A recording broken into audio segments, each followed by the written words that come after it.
বাঙালির প্রিয় মাছ আর বাঙালির প্রিয় কচু, তাই কচু আর কচু শাক মিলিয়ে আজকে রেসিপি।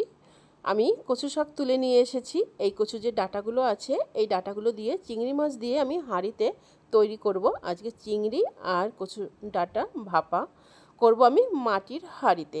তো মাটির হাঁড়ি আমার রেডি। আর চিংড়ি মাছ আর কচু শাকে নুন, হলুদ, একটু সর্ষে পোস্ত, একটু মিষ্টি এই দিয়ে আমি দুটোই ভালো করে মেখে নিয়েছি বেশ খানিকটা ঝাঁঝালো সর্ষের তেল দিয়ে।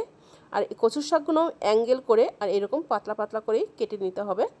আমার সব কিছুই মাখা হয়ে গেছে আর অলরেডি আমি হাঁড়ি কিন্তু চাপিয়ে দিয়েছি আর তেলও খানিকটা দিয়ে দিয়েছি। এবার এই কড়ার মধ্যে কিছুটা কচুর শাক আর কিছুটা চিংড়ি দিয়ে আবার তার উপরে আমি আবার বাকি কচুর শাকটা দিয়ে এবারে ঢেকে দেবো। যখন একটু নরম হয়ে আসবে, কমে আসবে, তখন আমি দিয়ে দেবো বাকি চিংড়ি।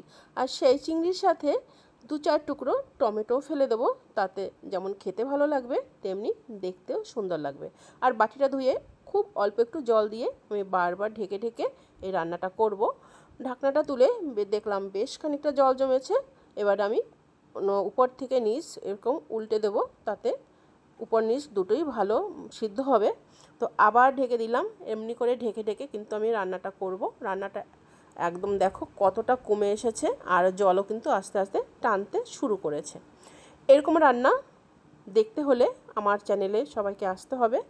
আর আমার চ্যানেলে যদি নতুন কোনো বন্ধু এসে থাকো তাহলে প্লিজ বন্ধু আমার চ্যানেলটিকে সাবস্ক্রাইব করে আমার পাশে থাকো। আর আমার নতুন নতুন রান্না দেখো আর কেমন হয়েছে কমেন্টে জানাও।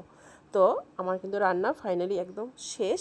দেখবে রান্নাটা তুলে নিয়েছি, তবুও ফুটে ওঠে, কেননা মাটির হাঁড়ি তোলার পরেও ফুটতে থাকে। তো একদম জল নেই, আমি ঢেলে দেখাচ্ছি একটা কলাপাতার উপরে। দেখো একদম শুকনো হয়ে গেছে।